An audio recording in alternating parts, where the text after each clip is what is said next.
안녕하십니까. 오늘은 한국의 인공지능 기술이 왜 방향을 잡지 못하는가 뭐 이런 주제로 한번 이야기를 해보도록 하겠습니다.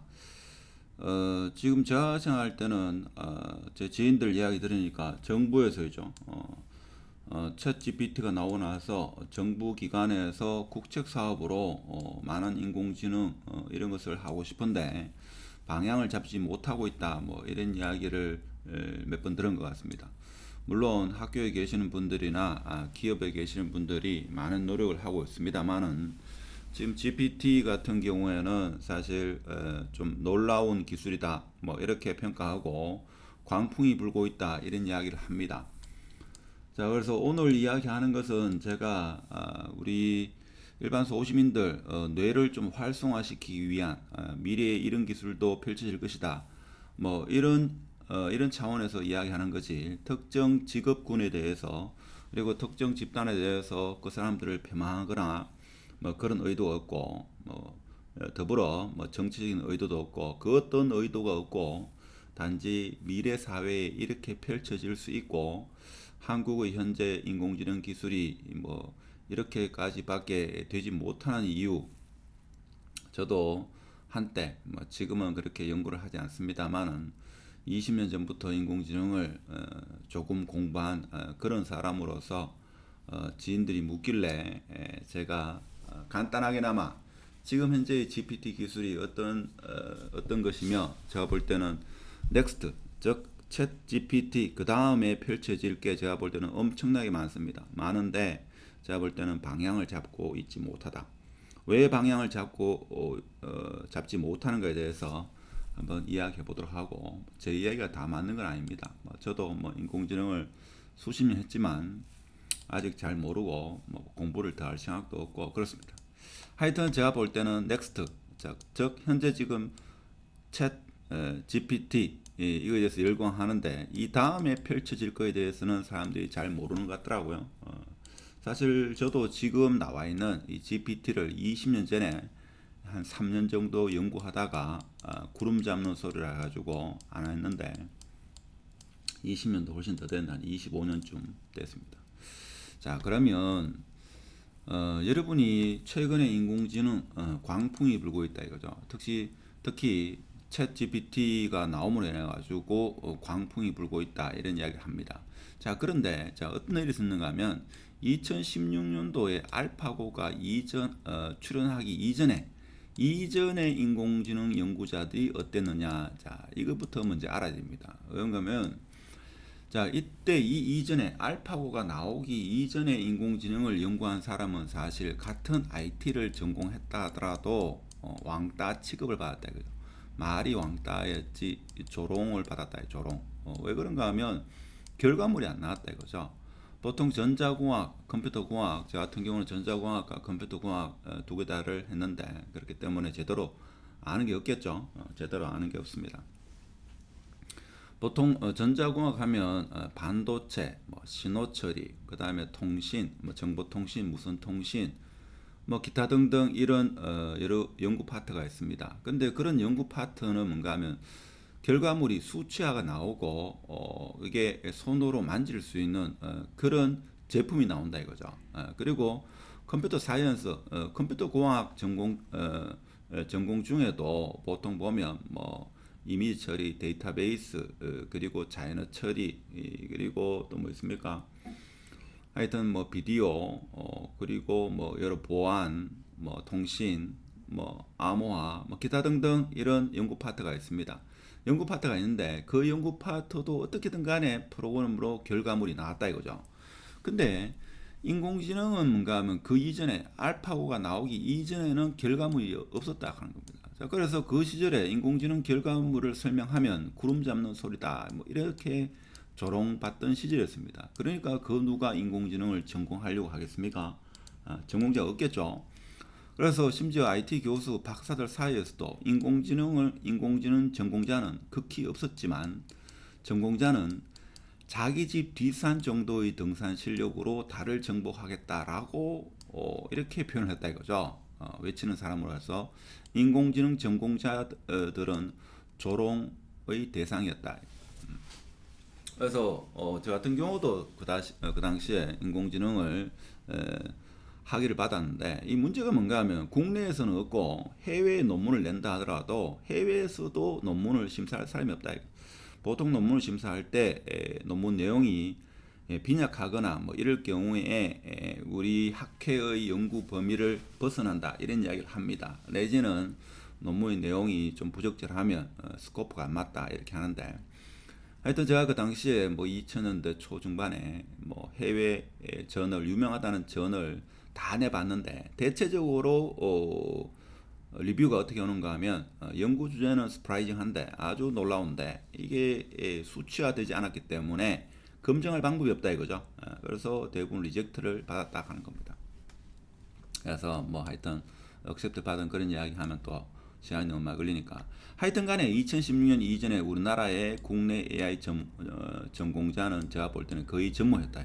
물론 각 학교마다 한 분 정도 있었지만 그분들도 학교에서 딱 하면 논문 실적을 내야 되기 때문에 순수 AI는 하기 힘들었다 하는 겁니다. 그렇다 보니까 AI 전문가가 없었다 이거죠.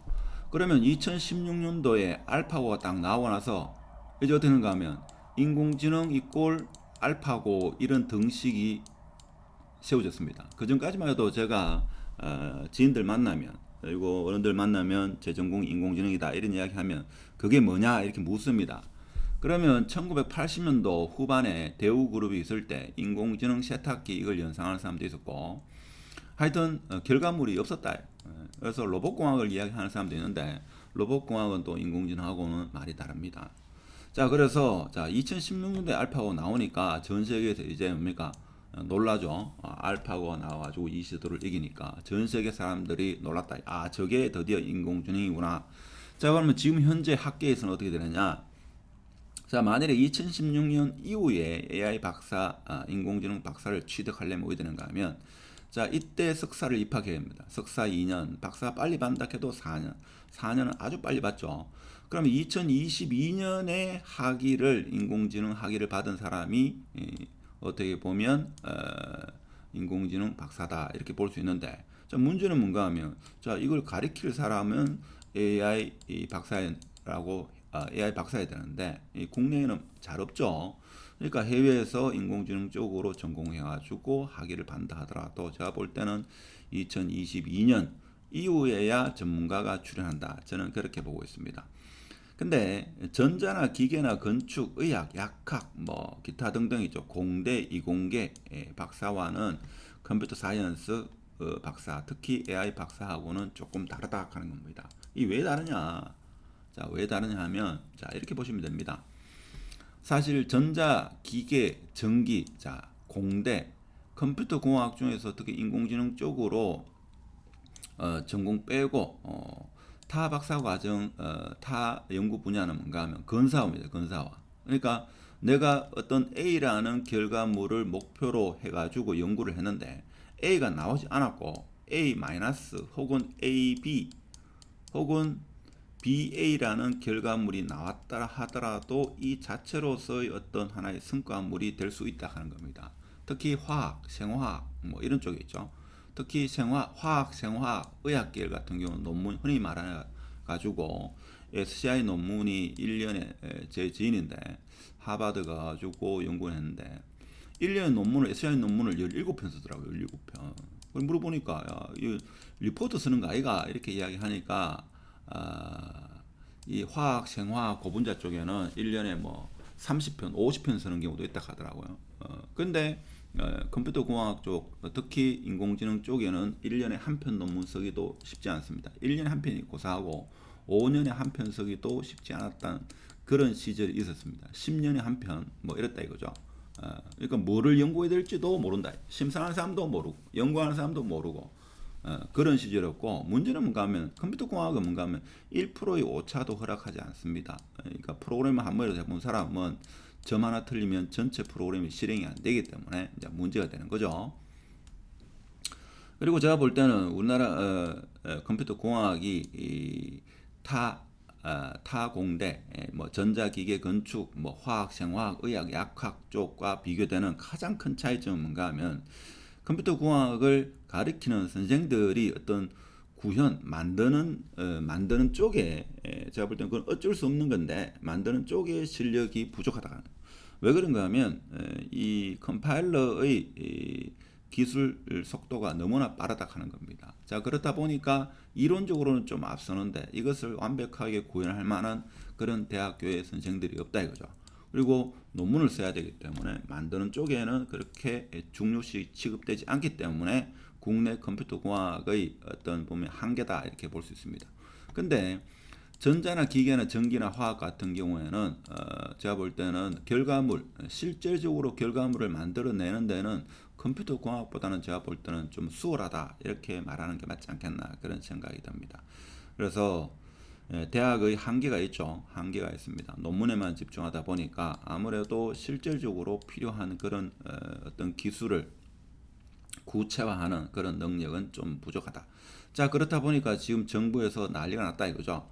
지금 새로운 정부가 들어서고 나서 국가의 어떤 성장 동력으로 물론 에너지라든지 여러 가지를 바이오 뭐 여러 가지를 생각합니다만은 인공지능을 국가의 전략 성장 동력 산업으로 하고 싶은데 이 어떤 주제를 해가지고 예를 들면 뭐 5천억짜리 뭐 1조짜리 뭐 이런 프로젝트를 만들고 싶은데 뭐를 만들든지 제가 볼 때는 모르는 것 같더라고요. 모르는 것 같습니다. 모른다. 근데 문제는 뭔가 모르기 때문에 자, 서울에서 모르기 때문에 각 지방이나 아니면 공대 IT 학과의 인공지능 선생님들한테 묻죠. 자, 어떤 걸 하면 좋겠습니까 하는데 이분들도 제대로 전공한 사람이 많지 않다. 과거에 다른 전공을 하다가 이제 AI가 뜨니까 AI 쪽으로 사람들이 몰리지 않나. 그래서 전통적으로 AI의 어떤 깊이라든지 그런 것을 잘 모르기 때문에 또 문제가 된다 하는 겁니다.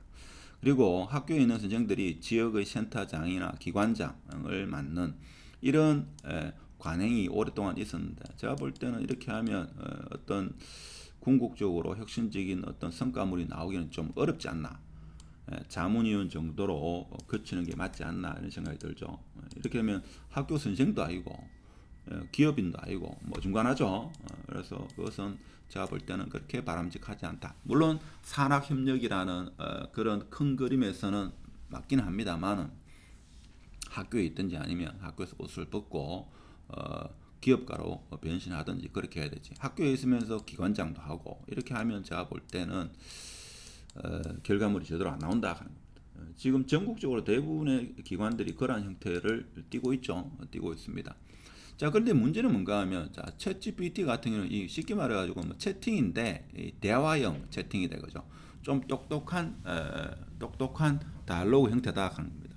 그래서 지금 제가 볼 때는 챗GPT 그 다음으로 제가 볼 때는 많은 개발이 이루어질 겁니다. 그래서 국내에서는 항상 미국이나 선진국에서 어떤 이러한 인공지능의 어떤 결과물이 나오면 그거를 따라가는 이런 형태가 될 가능성이 크다 하는 겁니다.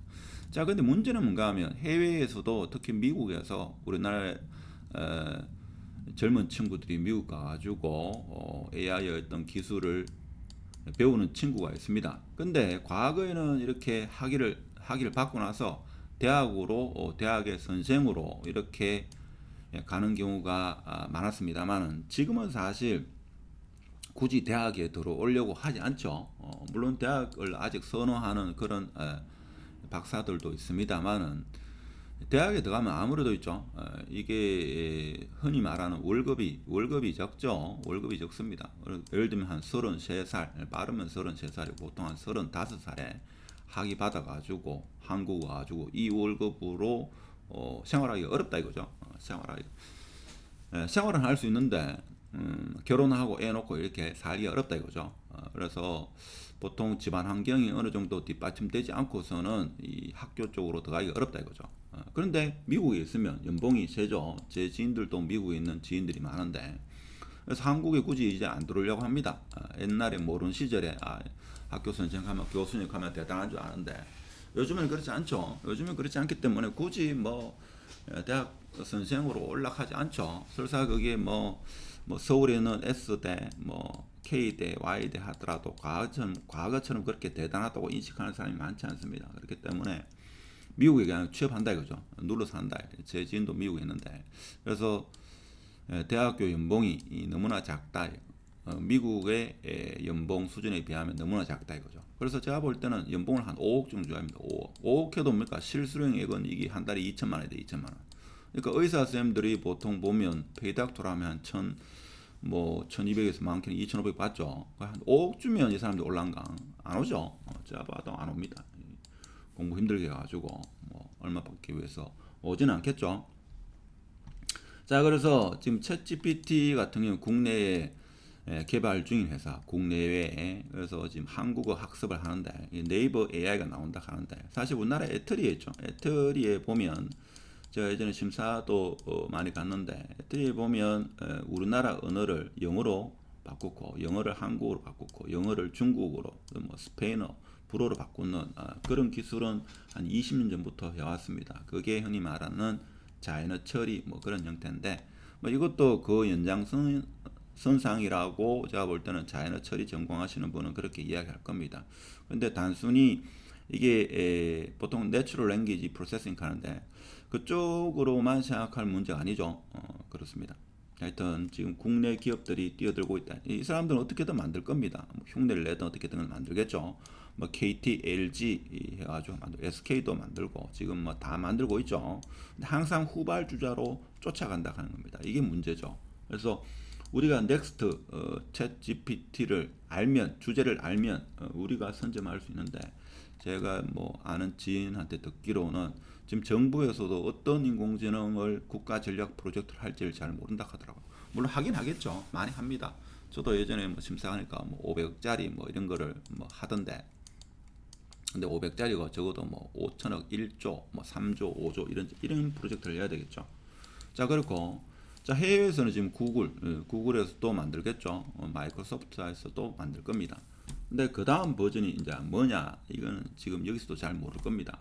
자, 그리고 자, 네이버 같은 경우는 자, 서치 GPT. 이 사람들이 생각하는 게 뭔가 하면 검색 엔진 정도만 생각하는데, 자, 검색 엔진 이상의 어떤 그런 게 제가 볼 때는 GPT다. 이렇게 보시면 됩니다. 자, 그리고 KT에서도 믿음이라는 것을 만들겠다 하는 겁니다. 여기서 보면 신문기사 내용을 제가 좀 가져왔는데, 챗GPT 열풍에 국내 기업 중 가장 먼저 뛰어든 곳이 바로 KT다.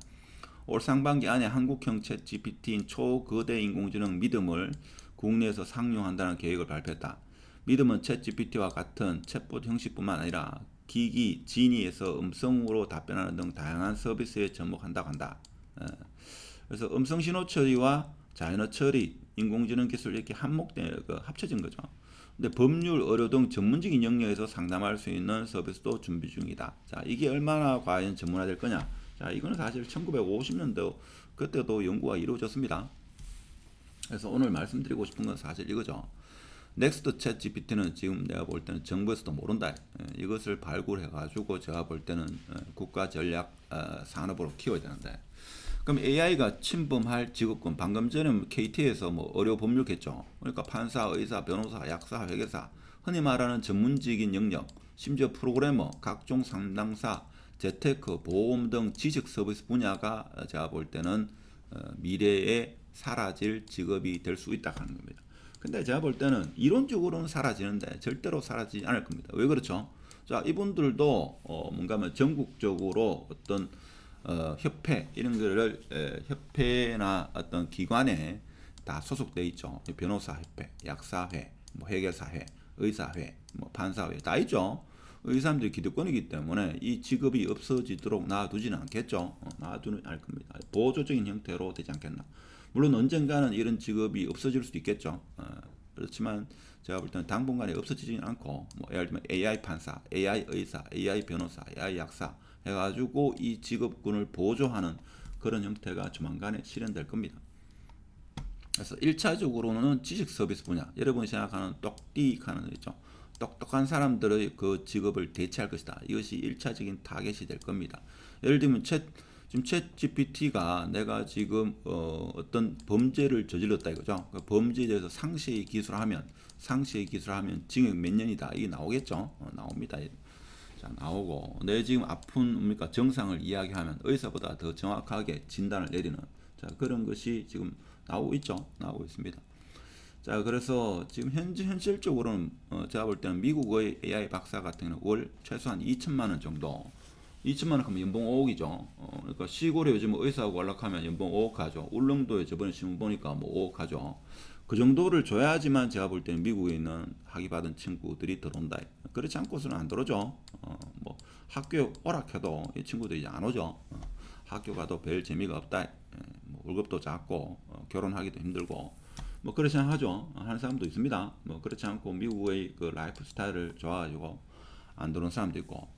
하여튼 제가 볼 때는 제가 얼마 전에 이야기 들은 정부 기관들이 신성장 동력을 삼을 AI 주제, AI가 뭔지는 안다. 알파고도 나오고 챗 GPT도 나온다 이거죠. 그런데 이것을 우리나라의 성장 동력으로 하려고 하니까 어떤 세부 주제, 예를 들면 한 1조짜리는 많다 하더라도 한 5천억짜리 10개 정도 만들고 싶은데 이 주제를 못 찾는다.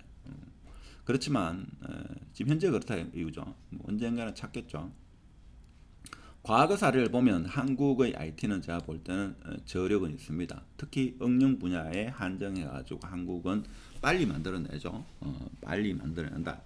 자, 그래서 지금 현재 제가 볼 때는 정부 기관의 책임자, 사업 기획자는 방향을 잡지 못한다. 특히 행시 뭐 출신이나 기술고시 출신이라 하더라도 이런 정부의 어떤 국책 사업을 설계해야 되는데 그 방향을 못 잡는다 이거죠. 그 못 잡는 이유는 어쩔 수 없죠. 2016년 이전까지 인공지능을 전공하면 바보 취급받았고, 그래서 2016년 이후로 인공지능이 뭔가 뜬다 했는데 그때 가르칠 만한 사람도 없었고, 그러니까 기존에 같은 IT나 아니면 컴퓨터 사이언스 전공자 중에서 자, AI하고는 직접적인 연관이 없지만 지금 다 연관이 있죠. 이미지, 음성, 통신, 반도체, 뭐 신호처리, 기타 등등의 분야를 전공했던 사람이 이제 인공지능을 공부해가지고 정부 일을 하죠. 그렇다 보니까 어떤 새로운 형태의 패러다임의 넥스트 챗 GPT에 대한 어떤 큰 그림을 그릴 수 있는 사람이 많지 않다. 찾아보기가 쉽지 않다. 그런 이야기입니다. 그래서 사실 제가 작년 22년 10월달, 11월달에 이런 책을 전자책을 하나 썼습니다. 왜 그런가 하면 지인들이 이제 우리나라에 전국적으로 인공지능 학과가 제가 찾아보니까 한 20개에서 한 30개 정도 되더라고요. 그래서 어느 대학의 인공지능 학과를 보내면 좋겠습니까? 또는 인공지능 학과 나오면 취업이 어떻게 됩니까? 뭘 배웁니까? 이렇게 묻길래 우리 아이 인공지능 전문가라고 키우기라고 해가지고 대학 선택에 대해서 제가 간단하게 전자책을 하나 썼는데, 전자책을 하나 쓰면서 서울대부터 해가지고 우리나라의 서울 쪽부터 해가지고 지방의 인공지능 학과에 대한 커리큘럼을 쭉 봤다. 쭉 보니까 다 똑같습니다. 거의 한 95%, 99%가 일치합니다. 99%. 자, 이렇다 보니까 자, 99%는 뭔가 하면 이게 머신러닝, 자, 머신러닝이나 딥러닝 이쪽으로만 포커스 다 맞춰져 있다 그죠? 자, 어떤 대학은 뭔가 하면 어느 대학이라고 제가 말을 못 하겠습니다. 여러분이 짬뽕을 먹습니까? 짜장면을 먹습니까? 그러면 우리는 짬뽕이라 하면 해물하고 면하고 섞어서 짬뽕을 하죠. 근데 어떤 대학은 제가 보니까 이 짬뽕도 아니고 짜장면도 아니고 짬뽕과 짜장면을 섞어 가지고 있죠. 뭐 AI 전문가 학부라고 만들었더라고요. 뭐 이런 데도 있고 하여튼 간에 99%는 같다 하는 겁니다.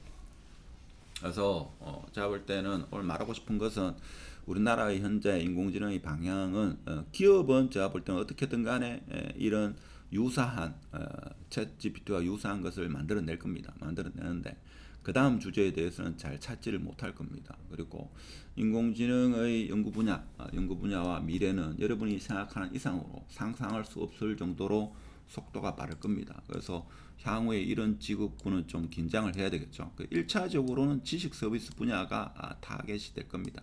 여러분이 머릿속에 생각이라는 것과 관련된 직종은 다 인공지능과 연관이 될 거고 상당 부분 직업이 없어질 가능성도 적지 않다.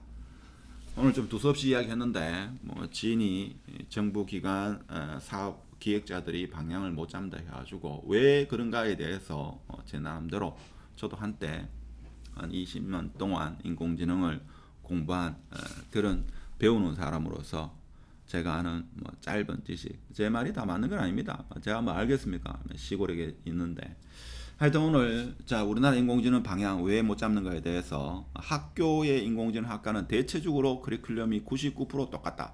그것은 수치화가 되는 머신러닝, 딥러닝에만 포커스를 맞추고 있다 하는 거. 그리고 미국에서 똑똑한 우리 2030 세대들이 한국에 잘 오지 않는다. 왜?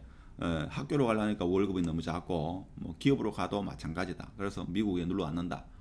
그래서 뭐 그런 이야기로 오늘 두서없이 한번 이야기해 봤습니다. 마치도록 하겠습니다. 감사합니다.